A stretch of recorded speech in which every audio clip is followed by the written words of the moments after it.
네, 오늘은 아버지와 아들의 마음가짐에 대해서 여러분과 함께 말씀을 나누고 싶습니다. 우리 하나님은 왕이십니다. 왕. 이 왕이시라는 것을 우리가 어떻게 알았냐면 하나님께서 직접 하나님의 선지자를 통해서 내가 진정한 왕이라는 것을 알게 하셨고, 신약에 이르러서는 성령께서 우리에게 진정한 왕이신 분은 하나님이시다라는 것을 알려주셨기 때문에 우리가 왕 되심을 인정하면서 그분의 주권을 위해 살아가려고 많은 신앙생활 속에서 어려움을 겪고 있습니다. 세상에 많은 사람들이 있습니다. 많은 사람들은 진리를 알지 못하고 또 하나님 없이 살아가기 때문에 각자 마음의 법이 있습니다. 여러분도 그렇다시피 한 나라의 법이 있다 하더라도 그 법보다 무엇이 더 우선되는 것을 경험합니까? 바로 내 마음의 법이 더 우선되는 것을 경험하실 것입니다.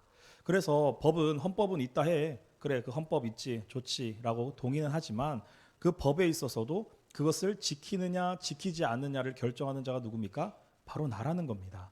근데 하나님은 이런 세상적인 법과 세상적인 어떤 지도하에 이루어지는 모든 생활상이 사실은 헛되고 또 진리로 말미암지 않기 때문에 부정하며 그리고 바뀔 수 있다라는 것을 이야기합니다. 그래서 법마다 다 자기 나라와 특성들을 가지기 때문에 온전한 나라가 하나도 없음을 우리는 세상 역사를 통해서 알게 되었습니다.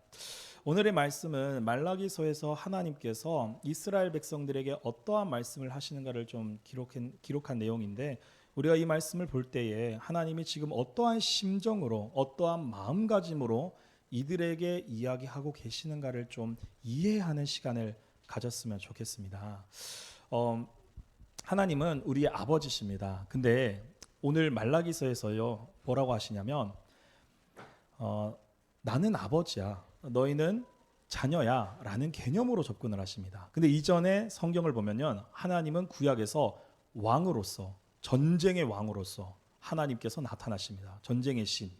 근데 그 왕으로서 나타나신 하나님이 이스라엘 백성들과 무려 몇천 년 동안이나 함께 하신 역사를 기록해 있는데, 오늘 말라기서에서는 내가 너희의 아버지다라는 것을 기억하게 하십니다. 무엇을 잘 깨달아야 됩니까? 바로 왕과 아버지, 이 두 가지의 참 애매한 그런 어떤 입장 속에서 우리는 이 말씀을 어떻게 받아들여야 될까 깊이 생각해 볼 때에 아버지로서의 만남이 먼저 이루어져야 되는구나 라는 것을 깨달아야 합니다. 하나님은 인간을 사랑하셨어요. 그리고 아담을 지으셨을 때에 보시기에 심히 좋았더라라고 아버지가 자녀가 태어남과 같은 그 모습으로 우리를 바라봐 주셨습니다. 그런데 그 죄악으로 말미암아 우리가 통치를 받습니다. 저도 아들을 키우지만은 자식에게 법을 가지고 너 이렇게 지켜라 저렇게 지켜라 하면서 그 율법 법도를 제정해서 키우시는 분이 계십니까? 없을 겁니다. 단지 아버지는 그 아들을 사랑함으로, 그 아들이 잘 되기를 바라는 마음으로, 그 아들이 멋진 훌륭한 사람이 되어서 이 세상 가운데 정말 행복한 삶을 살아갈 수 있기를 바라는 것이 바로 아버지의 마음입니다. 근데 왜 왕이 등장했느냐? 죄가 들어왔습니다. 그리고 그 죄가 누구로부터 왔냐면 세상 임금이라는 왕이 개입을 하여서 그 죄의 역사로 말미암아 백성들에게는 한 가지 통치할 만한 법이 필요하게 되었다는 것을 깨닫게 됩니다. 그래서 아담 때부터 모세 때까지 하나님의 율법인 이 성경이 존재했나요? 존재하지 않았어요. 모세 때 이르러서 하나님께서 모세에게 십계명을 주시고 그 십계명 속에서 또 이스라엘 백성에게 하고 싶은 모든 말들을 기록한 민수기와 신명기를 통해서 모세 오경이 곧 하나님의 뜻이자 이 뜻에서 벗어나면 우리는 멸망한다는 사실로 두려워하는 존재로 우리가 백성이 되었습니다. 그래서 하나님은 왕으로서 통치를 하시기 시작한 겁니다. 여러분, 우리 원래 자녀였어요. 자녀였고 하나님이 직접 조직하시고 하나하나 이렇게 흙덩이를 반죽하셔서 만드셔가지고 거기다가 하나님 숨을 불어넣으셨대요. 저도 제 아들이랑 이렇게 끌어안고 자면서 뭘 느끼냐면요, 그 콧바람에 나오는 그 숨결이 있습니다. 그 숨결을 함께 공유할 때 참 어떤 정서적 유대감이나 친밀감을 굉장히 많이 느낍니다. 근데 하나님도 하나님의 숨결을 우리 영혼에다가 우리 육체라는 몸에다가 집어넣으셨고 거기에서 생기가 일어나서 살아났다라고 해요. 근데 그 하나님과 동행하고 하나님과 행복했던 에덴 동산에서 다른 영, 즉 다른 임금, 다른 통치자, 다른 어떤 신이라고 하는 자가 와서 우리를 미혹하여 죄 가운데 빠지게 하니까 하나님과의 그 친밀한 그 호흡이, 그 생기가 끊어지고 이제는 세상 가운데 육신의 그런 호흡으로 살아가게 됨을 성경은 이야기합니다. 아담이 에덴 동산에서 타락해서 광야길로 나아갔을 때에 그 공기가 어떻습니까? 땅이 아무리 기경하고 열심을 내어도 소산물을 내지 아니하고 저주와 그런 어려움 속에서 광야의 그 뜨거운 태양 아래에서 그 마시는 공기는 그 모래 흙먼지와 더불어서 굉장히 매캐하고 뜨거운 공기만이 느껴졌을 겁니다. 그런 시절이 바로 세상 임금이 통치하는 나라에서 시작된 겁니다. 여러분, 세상 임금은요, 맨 처음부터 자신의 법을 우리 마음속에다가 집어넣었습니다. 우리 마음속에 죄라고 하는, 하나님께 불순종하고 거역하는 그러한 마음을 우리 속에다가 심어놨어요. 그래서 우리가 하는 행동마다, 하는 생각마다 악해서 세상에 누가 가르쳐주지 않아도 그 마음의 법이 하나님을 거절하고 하나님을 미워하며 하나님의 법에 순종하지 않는 마음가짐을 가지게 만들었습니다. 그럼에도 불구하고 하나님이 이스라엘 백성, 즉 하나님이 만드신 백성들을 포기하셨나요? 포기하지 않으셨어요. 그러나 하나님도 열불나가지고 내가 이 지면에 나온 모든 사람들을 다 쓸어버리겠어. 난 하나님인데 너희 지었음을 내가 한탄하고 후회한다 하고 창세기 6장에 노아의 홍수를 통하여서 모든 사람들을 지면에서 쓸어버리십니다. 이 세상의 법의 임금, 이 세상의 그 죄라는 법을 따르는 인생들은 필요 없으니 다시 싹 다 정리하고 노아, 너만 나를 향한 마음이 진실하구나. 내가 너를 통하여서 또 다른 민족을 세워나가겠다. 근데 마귀도 우리도 성경에 보면 한 그루터기라 그래서 한 그루터기로 말미암아 다윗의 혈통은 끊어지지 않았듯이 마귀는 하나의 존재를 통해서 또다시 죄로 말미암아 온 세상이 죄악으로 문들게 만들었어요. 그래서 성경에도 한 알의 겨자씨만한 믿음이 있으면 엄청나게 크게 된다 그러고 너희가 작은 믿음 하나 있으면 산을 들려 바다에 빠지우리라 한 것처럼 그 하나의 작은 죄가 점점 번성하여서 지금 80억이 넘는 인구 가운데 모두 다 죄 가운데 다시금 반복되는 그 하나님을 벗어난 인간들의 반복된 죄악성이 나타나게 되는 것입니다. 여러분, 하나님은 아버지가 되기를 원하셨어요. 나는 너희의 아버지다. 근데 이 죄로 말미암는 역사가 누구를 아버지로 모시고 있어요? 바로 세상 임금을 마귀로 모시게 된 겁니다. 너희는 너희 아비 마귀에게서 났으니 너희 아비를 따라서 너희 욕심을 행하고자 한다라고 해서 우리는 거짓말하는 존재로서 항상 그 입술에 거짓을 달고 나와요. 그것이 선한 일을 위해서 하는 일이라고 할지라도 거짓으로서 우리의 삶 자체가 매일매일 삶의 순간이 사실은 거짓의 역사와 함께하는 생활이라고 해도 무방합니다. 왜? 거짓의 아비인 마귀가 통치하는 세상이기 때문에. 여러분도 여러분 스스로에게 결단하고 난 이렇게 할 거야 하고 본인 자신을 속일 때가 얼마나 많습니까? 그게 바로 죄라는 것인데 그 죄의 주인이 누구예요? 마귀, 즉 세상 임금이라는 거예요. 여러분, 세상의 정사와 권세, 이 누가 제정하셨습니까? 하나님이 만든 게 아니에요. 인간 백성들이 먼저는 사울을 왕으로 삼기를 원한다. 근데 사울을 왕으로 삼기를 원한다는 이스라엘 백성의 요구는 이미 다른 민족에게 왕으로 세워지는 역사가 있었기 때문에 그런 요구를 하게 된 겁니다. 결국 이스라엘 백성들은 하나님을 향한 그 2세대가 가나안 땅에서 행복하게 살다가 하나님 법대로 살아야지 잘 살고 있다가 사사기를 찍더니 갑자기 사무엘상에서 우리도 왕이 필요합니다라고 하면서 하나님을 바라보지 못하고 세상을 바라보게 됩니다. 세상의 기준과 세상 임금의 통치함의 기준을 따라서 자신들도 그렇게 살아가겠다라고 고백을 하게 된 거죠. 여기에서는 이제 더 이상 아버지가 나타날 수가 없는 시점이 왔습니다. 나는 너희를 하나의 왕으로서 누군가 통치하고 다스리고 이런 개념으로 너에게 접근하고 싶지가 않아. 나는 너희를 진정 내가 만들고 내 숨결을 너에게 불어넣어서 너와 함께 공감하고 너와 함께 내가 거닐고 싶다. 바로 에녹을 보면은 그 역사를 하나님의 마음을 알 수 있는데, 에녹은 365살을 살다가 하나님과 동행하다가 하늘나라로 승천했다고 했어요. 성경에 승천한 인물이 몇 없습니다. 엘리야 승천했고 에녹 승천했고 예수님 승천했고 없어요. 근데 하나님과 동행하여서 하나님과 함께 영원히 하늘나라에서 살고 있는 존재가, 죽음을 경험하지 않은 존재가 에녹이다라는 거예요. 그게 뭐예요? 아버지의 마음인 거죠. 아버지는 모든 인생을 다 그렇게 함께 하고 싶은 마음으로 함께 하고 싶다는 거예요. 그래서 우리가 마지막 때 휴거가 일어난다고 하죠. 그때 우리가 죽음을 봅니까? 이 예배당에 예배하다가 쑥 하고 올라가는 거예요. 여러분, 우리 원래 인생은 죽음이라는 것이 없었습니다. 근데 죄가 들어옴으로 말미암아 죽음이 들어오게 되었고, 누구나 한 번 죽는 것은 사람에게 정하신 것이로되 죽음 후에는 심판이 있다라는 그 결정이 법대로 이루어진 거예요. 근데 그 법은 원래 필요가 없었습니다.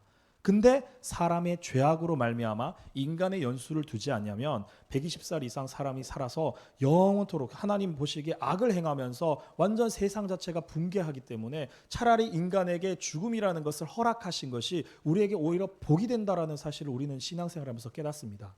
그래서 날마다 뭐라 해요? 난 이 세상 살이가 너무 지긋하다. 난 주님 곁에 가고 싶다. 근데 바울이 뭐라 그럽니까? 너희 남은 무리를 위해서 내가 여기 남아 있는 건데 하나님이 정말 보고 싶다라고 애통하면서 그렇게 주장하지 않습니까? 여러분, 하나님이 왕이 되심은 어쩔 수 없는 상황 가운데 왕이 되셔야 됐어요. 그래서 하나님이 결국 하고 싶지 않은 그 역할을 맡았는데, 그 여러분이 이해하기 어려운 구약의 많은 학살과 전쟁과 많은 그런 문제들이 왜 일어나게 됐습니까? 바로 왕의 그 지시 아래 모든 것들이 이루어졌다는 거예요. 이미 다른 나라들은 왕이 영토의 개념, 나라의 개념, 주권의 개념 이래서 영토를 가지려고 몸부림치는데, 그 영토를 가지려고 하는 그 이유가 뭐예요? 바로 욕심입니다. 욕심. 내가 이 땅을 더, 사람이 마음에 욕심이 가득해서 돈을 가져도 1조 생기면 2조가 생기고 싶고 3조가 생기고 싶은 것처럼, 왕이라는 존재는 자기 한 사람의 그 욕심이 있기 때문에 자꾸만 백성들을 사지로 끌어내는 거예요. 하나님은 사지로 끌어낼 마음이 없었습니다. 그래서 하나님이 왜 이렇게 아말렉과 전투하게 하고 자기 백성과 자기 백성이 전투하게 하고, 너무 무섭고 하나님은 전쟁의 신이라는데 전쟁의 광이다 라고 하는 사람들이 있어요. 뭐 그렇게 많이 사람을 죽이냐고. 하나님이 죽이려고 하는 게 아니라 이스라엘 백성들이 선택해서 왕을 세웠고, 그 왕으로 말미암아 이스라엘 체계가 잡혀버리니까는 그렇게 가야 되는 거예요.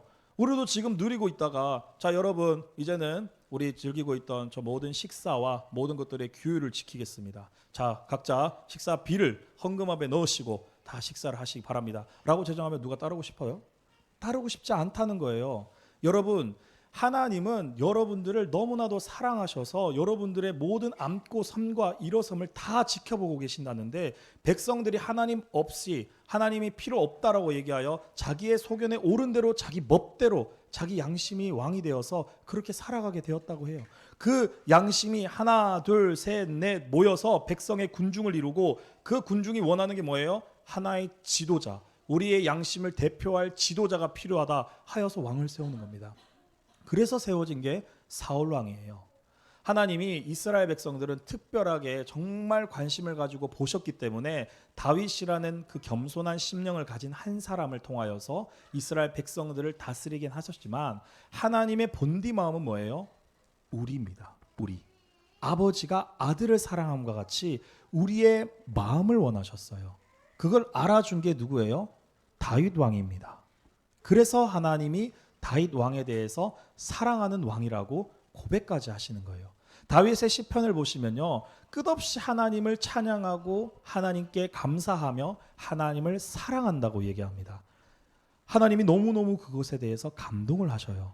그래서 그가 범죄하였을지라도 그의 아들 솔로몬이 어때요? 여디디야라는 이야기를 하면서 내가 사랑하는 자다 하여 솔로몬 때 많은 우상과 하나님에서 벗어난, 법과 율례에서 벗어난 행동을 했을지라도 그의 꿈에서 내가 3번이나 나타나서 돌이키라고 얘기하는데, 솔로몬 때에는 멸망이나 징계를 받은 적이 없어요. 그만큼 다윗을 사랑하셨고 다윗이 끔찍히도 사랑하던 솔로몬이었기 때문에 다윗의 그 모습을 보시고 솔로몬까지 그 은혜를 입게 된 겁니다. 다윗은 정말 아들들을 사랑했어요. 이해할 수 없는 아들들. 압살롬이 자기를 죽이러 와가지고 죽어서도 슬퍼하며 통곡하니까 요압이 와가지고 이스라엘 백성이 지금 다 울게 생겼습니다. 우린 전쟁에 승리했는데 이게 뭐하는 행동입니까? 라고 따져 물었지 않습니까? 그만큼 아버지의 마음이 가득한 마음으로 자식을 바라보는 그 마음, 그 누구에게 받았습니까? 바로 하나님께 받은 거예요. 하나님의 마음을 이해하고 알아주니까 다윗이 자식들에 대해서도 정말 세상 사람들이 이해하지 못할 행동을 합니다. 그 다윗의 성정이 뭐예요? 지금 우리 하나님의 아버지의 마음이에요. 이 세상 사람들 지금 행하는 것 여러분 이해가 가능하십니까? 하나님을 대적하고 하나님 없이 살겠다고 나는 하나님 같은 거 믿지 않아. 난 내 힘으로 살겠어 하는 사람이 있음에도 불구하고 하나님이 그들을 오래 참으사 한 사람도 멸망하지 않으려고 모두 구원에 이르게 하겠다는 그 마음 때문에 지금도 예수님은 보좌 우편에서 우리를 위하여서 눈물과 통곡으로 기도하고 계시지만 그 아들을 사랑하심에도 불구하고 양자된 우리들을 위해서 지금도 오래 참고 계신다는 거예요. 여러분, 마귀는요 그냥 갑자기 들어온 존재로서 이 성경 역사의 핵심적인 요소가 아닙니다. 그는 아무것도 아니에요. 성경이 말하고자 하는 것은 아버지가 너희를 얼마나 사랑했으며 너희와 아버지의 관계성의 회복이 바로 예수 그리스도의 피로 말미암아 이루어지기 때문에 아들을 보내고 그 피와 살을 찢어서 다시 그 관계성을 회복했다라는 것이 핵심이지, 마귀가 일으킨 역사에다 집중하면요 우리 맨날 수준 낮게 있잖아. 마귀야 떠나가라 그러고 귀신아 떠나가라 그러고 그런 수준밖에 안 살아요. 그러니까 어떻게 돼요? 밤낮 율법에 매여가지고 죄에 집중하니까는 넘어져가지고 죄송하다고 막 하고 또 죄짓고 또 죄짓고 그래가지고는 어떻게 우리가 아버지의 마음을 알아들이고 삽니까? 여러분, 성경이 말하는 건 수준 있는 요구예요. 여러분들이 하나님을 아는 지식의 분량이 하나님의 뜻과 상합되지 못했기 때문에 수준이 있게끔 성경이 권면하고 위로하는 거지, 사실은 우리는 진짜 아들이면 우리가 자식이면 어떻게 해야 돼요? 아버지의 마음을 알고 이제는 이 세상 가운데 믿지 않은 자들에게 임금이라고 고백하고 있는 이들, 그들에게 우리가 군사로 자처하여서 나아가서 여러분에게 억압하고 있는 존재가 있습니다. 떠나가라 하고 떠나보내고 그들에게 생명의 복음을 증거하는 겁니다. 그렇지, 떠나가라. 그래서 하나님이 원하시는 것은 자발적인 군사의 행위입니다. 군사로 모집되는 자는 누구를 위해서 일해요? 그 부르신 자를 위해서 일한답니다.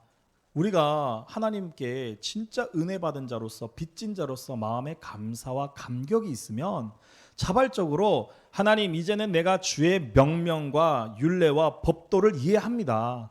하나님이 원하심은 악한 마귀랑 싸우려고 이 땅에 예수님이 오신 게 아니라 그는 하나님이 창조하신 피조물이요 세상 임금 가운데 자기가 역사하는 그 합법적인 영역 안에서 자기가 살고 있는데, 하나님이 우리에게 분부하신 게 뭐예요? 바로 아들됨으로써 이 땅을 다스리고 복종시키고 정복하고 이 세상 가운데 다시 주인 되게끔 하는 게 아버지의 목적이시니, 내가 이 세상 가운데 하나님의 아들 예수 그리스도가 내가 세상을 이겼다 하심으로 우리도 그 이김의 능력으로 나아가서 승리하겠습니다 라는 고백으로 나아가기를 원하시고 계신 거예요. 그래서 여러분, 초신자한테 전도하세요, 마귀랑 싸우세요 이런 얘기 안 하죠. 하나님이 젖먹이 신앙한테는 부탁 안 하시지 않습니다. 단단한 식물을 먹는 자라야만 그 시험에서 넉넉히 감당하고 승전가를 울릴 만한 능력 있는 삶을 살아내는 겁니다. 결국 성경이 말하는 건 그거예요. 아버지께서 저 잃은 양무리들을 위해서 우리가 어떤 마음을 가져야 할지를 생각하게 하시는 것이 바로 성경의 이야기입니다. 요한복음 6장 37절에는 아버지께서 내게 주시는 자는 다 내게로 올 것이요 내게 오는 자는 내가 결코 내어 쫓지 아니하리라. 나를 보내신 이의 뜻은 내게 주신 자 중에 내가 하나도 잃어버리지 아니하고 마지막 날에 다시 살리는 이것이니라. 아버지의 뜻은 아들을 보고 믿는 자마다 영생을 얻는 이것이니 마지막 날에 내가 이를 살리리라 라고 말씀을 하세요. 결국 예수님이 오셔서 하시는 말씀이 뭐예요? 요한복음 6장에서 아버지의 원하는 것은 모든 사람이 한 사람도 잃어버리지 않고 아버지께서 주시는 그 영원한 생명으로 아들로서의 삶을 살아가라고 권면하시는 것이 바로 아버지의 뜻입니다. 그래서 오늘 말씀처럼 말라기서 4장 6절에 내가 아버지의 마음을 자녀에게로 돌이키게 하고 자녀의 마음을 아버지에게로 돌이키게 하리라 라는 이야기를 하면서 400년간 침묵을 하세요. 400년 동안 암흑시대라 그러는데 한마디도 안 하시고 선지자도 없고 자기 스스로들 그냥 백성들이 알아서 하도록 그냥 내비두셨습니다. 근데 여기 와서 내가 엘리야를 너에게 보내리니 이의 이야기를 듣고 너희는 마지막 선지자의 이야기를 듣고 돌이키고 회개하라고 말씀하십니다. 그렇게 하지 않으면 내가 저주로 그 땅을 칠까 두려워하라 라는 거예요. 여러분, 엘리야가 누구예요? 침례 요한이죠. 요한이 뭐래요? 예수가 오실 길을 준비한 자로서의 길을 선택하고 왔습니다. 그는 예수만 딱 주장하다가 예수 등장하시니까 어떻게 해요? 같이 사역하지 않고 바로 목배임 받고 가버립니다. 그냥 하나님의 분부하신 그 뜻을 전하고 갔어요. 그리고 예수가 이 땅에 오셔서 세상 임금을 멸하러 오시고 다시금 이 땅 가운데 이 세상 가운데 많은 하나님을 알지 못하는 그 백성들이 다시금 하나님의 마음을 알고 뜻을 아는 백성들로 변화시키기 위해서 겸손을 선택하셨는데 그게 바로 십자가행입니다. 여러분, 예수님의 육체는 우리의 육체와 다릅니다. 그분은 흙에서 나오지 않았기 때문에 말씀으로 육신이 입었기 때문에 그분의 본질은 영이에요. 그래서 그가 입은 그 육신의 모습이 우리의 영혼과 동일합니다. 그래서 그가 찔리고 상하시고 징계받으시고 채찍질 맞으신 게 바로 우리 영혼을 대변해서 그분이 대신 그 죄를 담당시킨 자로 말미암아 고통을 당했다는 거예요. 그래서 그분의 살과 피는 우리에게 영생의 양식이라는 겁니다. 봐봐요. 예수님의 마음이, 하나님의 마음이 어디에 나타나 있어요? 바로 그 빌라도 앞에서 고백에서 나와 있지 않습니까? 입을 열지 아니하시고, 입을 열 수 있어요. 인간들의 죄 때문에 내가 왔다, 내가 이걸 회복시키러 왔다 할 수 있는데 말합니까? 이미 했어요. 구약에서 수만 번 했습니다. 근데 알아들었습니까? 못 알아들어요. 못 알아들으니까 어떻게 해요? 입 열 필요가 없는 겁니다. 그냥 보여주신 거예요. 어떻게 보여주셨어요? 살이 찢기고 피가 흘러내리고 가시 면류관을 쓰고 그 십자가에서 온갖 수치와 모욕으로 발가벗고 올라가셔서 6시간 동안 고난을 당하신 겁니다. 여러분, 그 십자가를 본 자마다 그 노뱀을 달아서 본 자마다 구원을 얻으리라 그랬는데 우리가 그 모습을 보는 게 바로 우리에게 무엇을 말해주는 거예요? 아버지의 마음을 보여주시는 거예요. 십자가에서 피 흘리시고 찔리시고 죽으신 그 모습이 하나님의 독생하신 아들이라 할지라도 나를 이렇게 사랑하셔서 그가 잔인하게 죽으심에도 하나님이 이토록 나를 기다리고 계셨구나. 이것을 진정으로 깨닫는 사람이 변화를 받고 세상 가운데 미쳐서 주 예수 그리스도를 증거하는 겁니다. 그래서 이 사실을 목도한 제자들은요, 단 한 사람도 예외 없이 순교자의 길을 선택했습니다. 여러분들은 지금 삶에서 어떤 선택을 하며 살아가십니까? 우리 하나님의 주권을 회복시켜야 된다라고 이야기하고 이 자리에 모였습니다. 근데 우리 삶을 돌아보면 우리가 아직도 여전히 주인인 것을 깨닫게 돼요. 여러분 핸드폰하고 여러분 세상 가운데 시간 보내는 많은 것들, 그 가운데 예수 그리스도를 위하여서 무슨 생각과 무슨 유익을 맺었습니까? 좋은 나무마다 아름다운 열매를, 좋은 열매를 맺는다고 했는데 여러분이 하는 모든 행사가 주 예수를 위하여 행사하는 건지 아니면은 하나님의 일은 하나님의 일, 나는 나의 일, 그렇게 구분하며 사시는지를 돌이키셨으면 좋겠습니다. 여러분, 여기 예배당에 와서 1시간 예배드리고 밖에 나가서 세상 가운데 여전히 세상의 일로서 하나님이 없이 살아간다면 여러분, 그거는 잘못된 삶입니다. 하나님의 주권을 인정한다라고는 이야기하지만 거짓의 아비를 따라서 여러분 스스로가 신앙생활을 속이면서 종교생활하고 있는 거예요. 정신 차려야 됩니다. 성경은 항상 너희가 깨어있으라고, 정신 차리라고 권면합니다. 왜 그러겠습니까? 우리의 생각 스스로가 우리를 속인다는 거예요. 그래서 육신의 생각은 사망이니까 너희가 이 말씀 속에서 하나님이 명하신 것이 무엇인지를 좀 이해하려고 하라. 예수를 좀 깊이 생각하려고 하라 라고 말씀을 하시는 거예요. 여러분, 그 마음을 알아보는 자만이 매일의 삶 가운데 하나님 없이는 안 된다고 기도의 자리로 나아갑니다. 여러분 뜻대로 됩니까? 마음에는 원이로되 육신이 약하여서 할 수 없는 것이 바로 우리 삶입니다. 여러분 스스로도 여러분 스스로 복종 못 시키잖아요. 제가 아들한테 아들아, 너 말씀과 기도로 거룩한 삶을 살아야 되지 않겠느냐. 네가 삶의 주역이 되어서 너를 만나는 사람마다 하나님을 보게 하고 만들어야 되는 그러한 삶을 선택해야 되지 않겠느냐라고 이야기합니다. 그래서 넌 지금 무슨 열매를 맺고 있니? 라고 하니까 썩은 열매를 맺고 있대요. 그렇다. 너는 썩은 열매다. 귤 속에 하나의 곰팡이 핀 귤만 있어도 그 귤을 걷어내지 않으면 모든 귤들이 다 썩어서 못 먹는데 너가 살고 있는 모든 삶 가운데 너는 어떠한 열매를 맺고 있느냐라고 물어봤어요. 그러니까는 생각에서 그런 개념이 없으니까는 그냥 불쌍한 모습만 보이는 거예요. 함께 하자고, 기도하자고. 그래서 아빠가 아들을 챙기는 거죠. 그래서 성령님께서 우리 안에 오신 거예요. 여러분 스스로 못하기 때문에 어떻게 해야 할지 모르니까 마가의 다락방에서 그냥 주저하고 앉아갖고 주여 하고 있는 거예요. 기도할 줄 압니까 그들이? 기도할 줄 알았으면 예수님 십자가에 달리기 전에 같이 기도했겠죠. 기도할 줄도 모르고 어떻게 해야 될지도 모르니까 그냥 가만히 있는 그들을 성령께서 오시면 내가 의에 대해서 죄에 대해서 심판에 대해서 알게 하리니 이 땅 가운데 있는 모든 것들이 불의하여 하나님의 나라를 이루지 못하니 너희가 나아가서 이 세상을 악하다고 증거하여 하나님의 오심을 그분의 통치하심을 소망하게끔 만들어라 라는 권명을 하시는 거예요. 여러분 하나님의 주권을 회복시키는 사람은요 반드시 그의 삶에는 아름다운 열매가 맺힙니다. 노력해서 되는 게 아니에요. 성령님의 마음, 아버지의 마음을 아는 자는 누가 뭐라 그래도 사랑하고요, 온유하고요, 오온 참 투자고 그 성령의 9가지와 12가지의 열매를 맺을 수밖에 없어요. 돌이켜보면 맺혀 있어요. 막 우리가 사랑해야지, 오래 참아야지 막 결심하고 되는 줄 아십니까? 안 된다고요. 진리를 알면 진리가 너희를 자유케 하리라 그랬어요. 근데 여러분 제대로 된 진리 가운데 여러분 깊숙하게 들어가 있지 않으니까 어중간하게 이것도 아니고 저것도 아니고 그런 취사 선택하는 삶을 살아가게 되는 겁니다. 여러분 아버지의 마음을 알면 어떻게 돼요? 돌아가게 됩니다.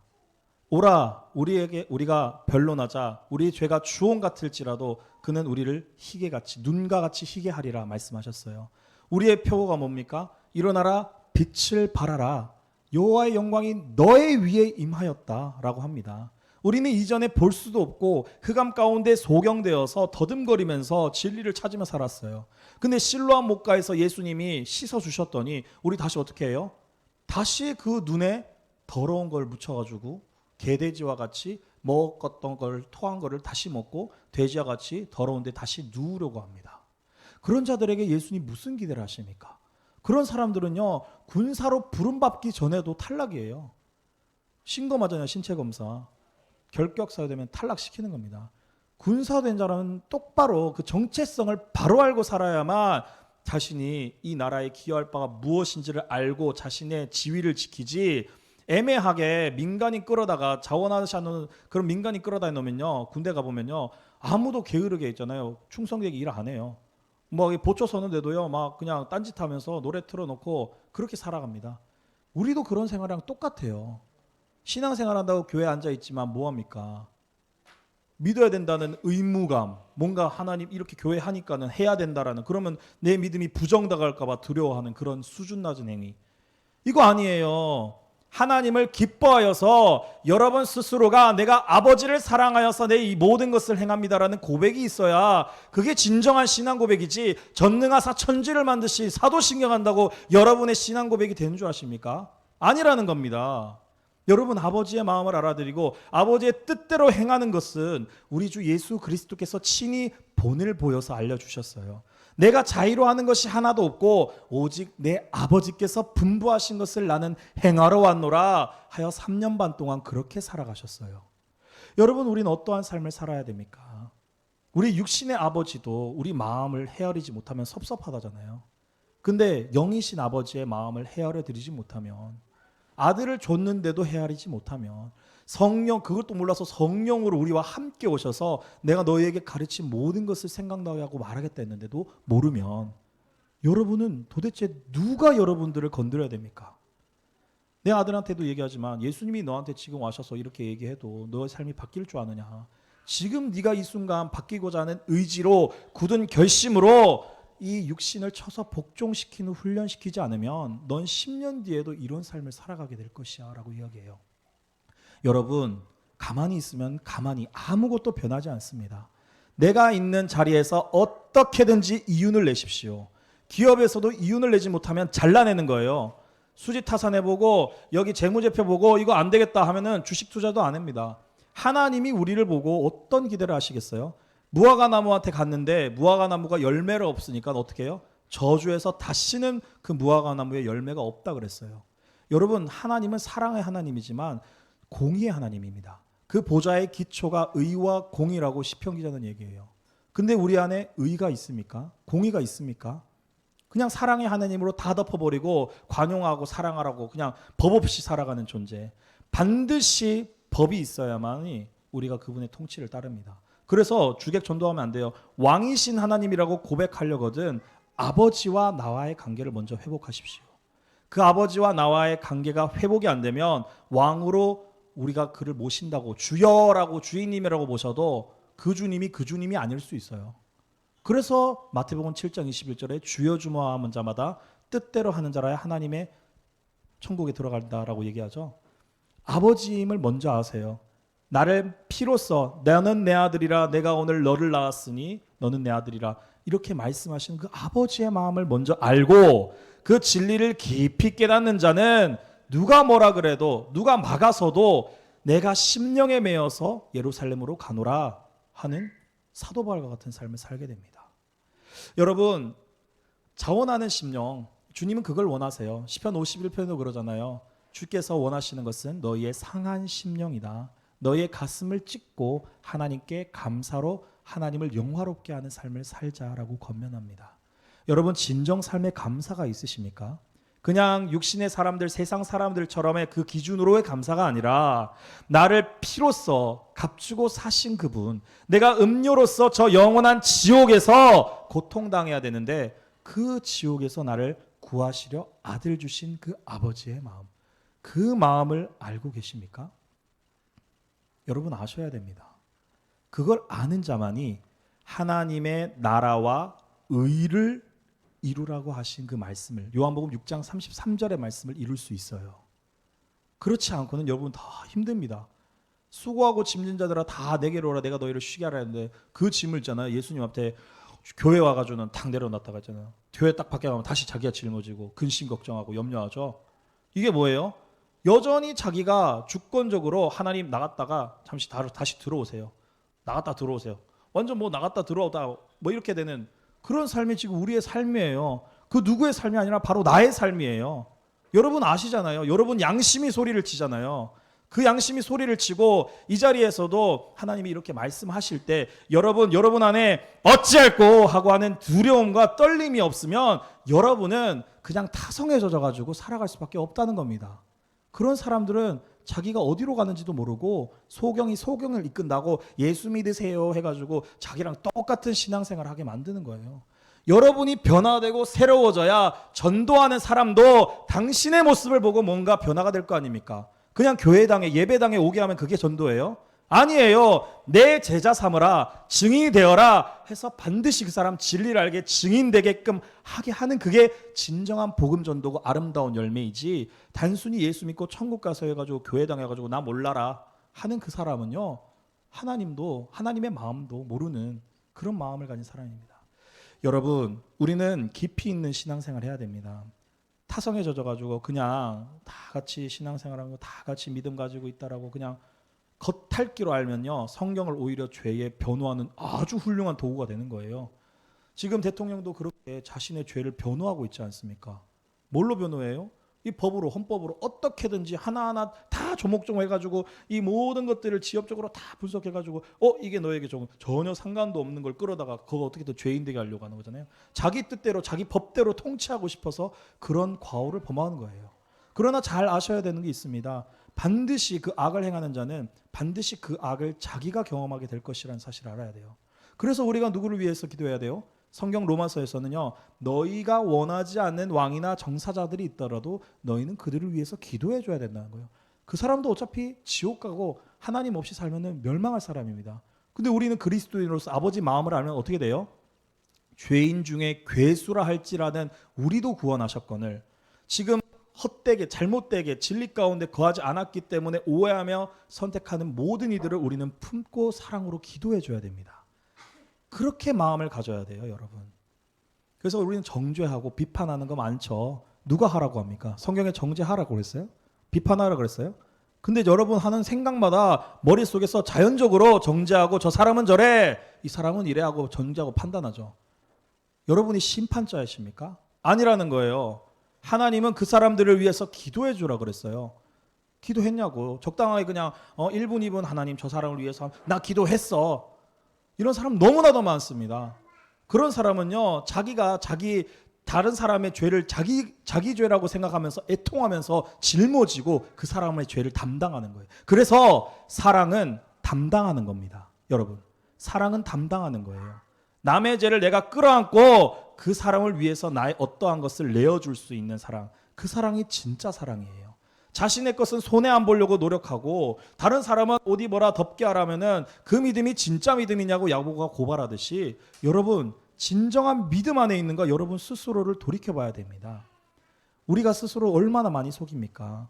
하나님이 그래서 여러분들에게 구하시는 게 바로 하나님의 아들다운 모습이에요. 예레미야서 5장 1절에 뭐라 그래요? 너희가 진리를 찾고 또 정의를 행하며 한 사람이라도 그 성읍에 그러한 자가 있으면 내가 그 성읍을 멸망시키지 않겠다라는 이야기를 해요. 여러분은 정의를 행하며 진리를 찾고 계십니까? 나라를 위해서 슬퍼하고 애통하고 나라를 위해서 어려운 마음을 가지고 울부짖을 때 여러분 정의를 하며 진리를 행하는 그런 삶을 여러분 살아내시면서 그 일을 하면 여러분이 바로 나라를 변화시키는 주역이 되는 거예요. 근데 주객이 변도되어서 그냥 열심히 운동하는 것처럼 이스라엘의 주권을 회복시켜야 된다는 그 메시아닉 사상에 그 빠져 있는 시오니스트의 사상에 빠져 있으면요, 자국주의고 자기 나라를 위하여서만 사는 사람이지 예수랑은 하나님이랑은 아무도 상관없는 그런 삶을 살아요. 그런 열심당원들이, 그런 열심을 낸 사람들이 오히려 하나님이 오니까 어떻게 했어요? 십자가에 못 박으라고 당당하게 얘기합니다. 그 열심 가지고. 그래서 여러분 진리로 아버지 마음 알지 못하고 사역하는 모든 사역은 결국에는 멸망하는 겁니다. 가룟 유다도 예수님을 돈 주고 겨우 팔려고 했겠어요? 아니에요. 자기 생각에 빠져가지고 예수님을 법정에 세워가지고 무죄하심을 증거해야지 라고 주장하다가 자기가 그렇게 자살하게 된 거예요. 그가 돈 30냥만 가지고 있으면 그게 뭐 자기의 만족이 되겠어요? 그 돈 때문에 예수를 판 게 아니에요. 자기 주관 인본적인 생각으로 자기가 예수의 앞날을 이렇게 저렇게 하겠다는 그런 생각으로 말미암아 그렇게 자기 스스로가 멸망한 겁니다. 여러분, 인본주의자는 반드시 지옥에 갑니다. 내 뜻대로 내 생각대로 한 사람은 반드시 지옥에 가요. 왜? 이미 성경이 그렇게 얘기하고 있으니까. 오직 신본주의, 하나님 말씀 중심주의, 하나님의 뜻을 행하는 그 사람만이 영생을 취하리라 성경은 이야기합니다. 여러분, 온전한 삶을 살아갑시다. 너희는 이 세대를 본받지 말라 그래요. 하나님의 선하시고 의로우신 그 뜻을 위하여서 구별될 달로 살아가라는 것이 성경의 요구입니다. 그렇게 살아가셔야 돼요. 이 세대가 지금 마지막 때라고 성경이 이야기하듯이 마지막을 향해서 진짜 미친 듯이 달려가고 있습니다. 이미 다 이루어졌어요. 단지 법적으로 걸림도는 거 시간 문제예요. 다 통과될 겁니다. 근데 우리는 어떠한 마음을 가져야 돼요? 주 예수 그리스도로 충만하여서 그 충만함으로 말미암아 우리가 지금 북한에서 하고 있는 그 진리를 위해서 자기 목숨 내어놓으면서도 그 복음을 증거하려는 그 애타는 마음, 그게 사실은 세계 열방이 지금 가져야 되는 마음입니다. 그래서 오히려 우리는 북한 지하교회라는 그 성도들의 모습을 본받아야 돼요. 우리가 그들보다 신앙생활 절대로 뛰어나지 않습니다. 그들은 자신의 모습을 하나님께 다 내어놓은 하나님의 주권을 회복시키자고 아무것도 장애물이 없는 사람들이에요. 근데 우리 장애물이 너무나도 많아요. 가족도 있고 회사도 있고 내 이익과 내 탐욕과 내가 해야 될 것들, 그런 것들을 싹 다 제하고 하나님의 주권 회복시켜야 됩니다. 근데 북한 사람들은 그 아무것도 없어요. 스마트폰도 없어서 미디어에 뭐 역사할 것도 없고 가족도 다 아주탄가 끌려가서 없어요. 생명 내어놓고 내가 이제 하나님 나라 살겠다 하는 그들의 고백이 오히려 나는 마태복음, 마가복음, 누가복음에서 나오는 그 예수를 따르려고 뒤를 돌아보지 않는 자들과 같구나 하는 마음을 받습니다. 여러분, 우리가 본질적으로 알아야 되는 건 너희는 먹든지 마시든지 무엇을 하든지 하나님의 영광을 위하여 하라 했어요. 근데 우리가 먹고 마시는 것에 있어서 그런 생각으로 살아가십니까? 그냥 때 되니까 한 끼 해결하려고 그냥 몸부림치면서 살아가는 거 아니에요? 먹고 살려고 하는 거 아니에요? 우린 먹고 사는 게 아니라 먹고 죽으려고 살아갑니다. 먹고 산다는 것도 다 거짓말이에요. 먹고 산 사람 누가 있어요? 진시황도 다 죽었고 다 죽었습니다. 먹고 죽는데 이왕 죽을 바엔 누구 위해서 죽어요? 예수 위해서 죽어요. 그게 가치 있는 생이에요. 그게 가치 있는 열매예요. 하나님 보실 때 당신의 인생이 아름다운 작품이 되도록 여러분 자신을 연단시키십시오. 디모데 전후서가 디모데에게만 하는 게 아니라 여러분에게 지금 하라는 거예요. 누구 특별한 사람이 그럽니까? 아니에요. 삶의 현장이 바로 신앙의 현장이에요. 여러분 삶이 그 사람을 신앙을 대변합니다. 그 사람의 삶의 목적함과 지향하는 바가 그 사람을 대변하는 거예요. 그래서 항상 우리는 깨어 있읍시다. 그래서 우리가 항상 예수님께서 말씀하신 그 마음을 이해하고 생각을 이해하면 더 이상 세상 가운데 가늠하는 삶을 살지 않을 겁니다. 지금 많은 젊은이들이 그렇게 착각 속에 빠져 있어요.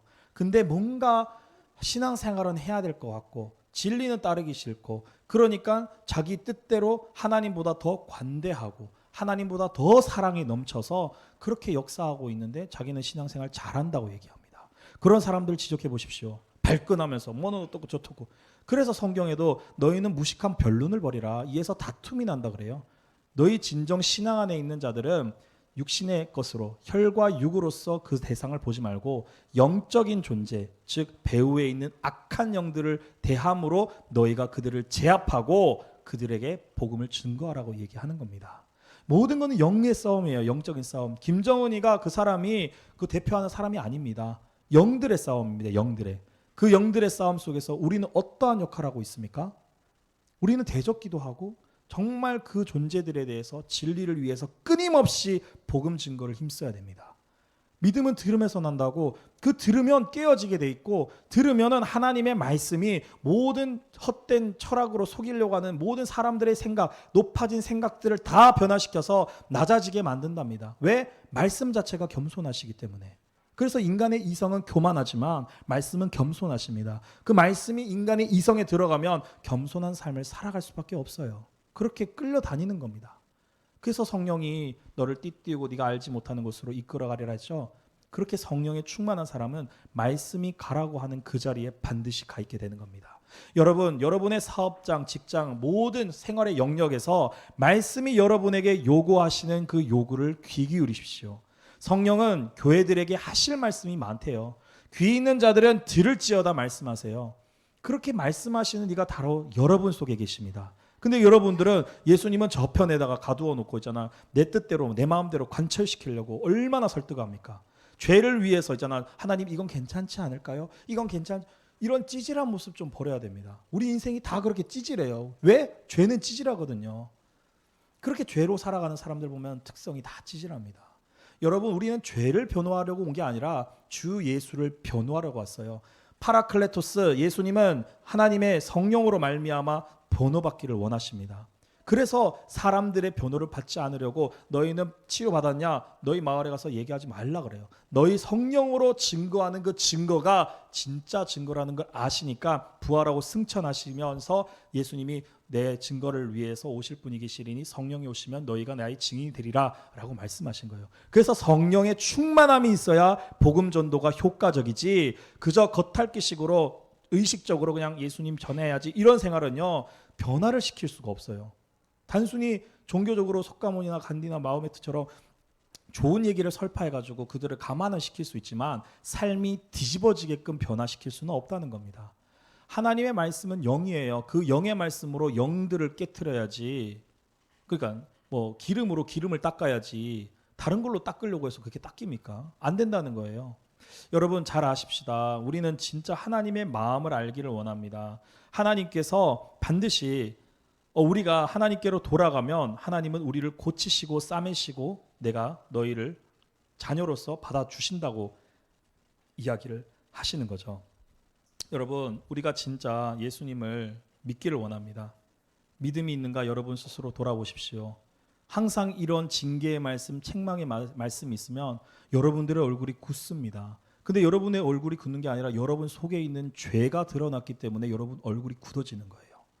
오히려 이렇게 살고 있는 사람은 도전과 결심과 결의와 담대함을 가지고 아멘 하고 더욱더 신앙생활에 열심을 하려고 할 겁니다. 근데 여기에 침묵하고 막 주눅 들어가지고 아유 또 여기 이렇게 기운 막 상하는 거는 여러분 안에 있는 죄가 드러났기 때문에 더 이상 자기가 자기 죄를 제대로 살지 못하게 하기 때문에 그렇게 침울한 거예요. 하나님을 기뻐하십시오. 예수님을 기뻐하세요. 예수님 오셔서 제자들을 따르면서 3년 반 동안 예수님 세상 악하다고 너희는 죄인이라고 막 독사의 새끼라고 얘기했는데 그 사람들 반응이 어때요? 막 도전하고 예수님 죽이려고 그랬죠. 제자들은 어때요? 기뻐하고 주의 말씀이 주께 있사오니 우리가 어디로 가리까 이런 고백합니다. 여러분 어디에 속했는지 여러분 스스로 돌아보십시오. 이런 말씀 있으면 하나님께서 내게 지금 말씀하고 계시는구나. 내가 깨닫고 변화되겠다. 이런 생각돼야 되지. 그냥 우울하고 침울하고 아유 난 죄인이구나. 이런 생각하라고 지금 그건 아버지의 마음을 모르는 사람이에요. 아빠가 자식 혼내는 게 자식 잘 되라고 혼내는 거지. 히브리서에도 내가 사상하면은 안 한다잖아요. 자식이기 때문에 징계한다잖아요. 채찍질한다고. 그래서 사랑한다는 걸 좀 깨닫고 우리는 돌이켜야 됩니다. 돌이킬 때에 우리의 삶이 변하고 우리의 터전이 변하고 나라가 변하고 열방이 변하는 그러한 역사를 이룰 수 있을 것입니다.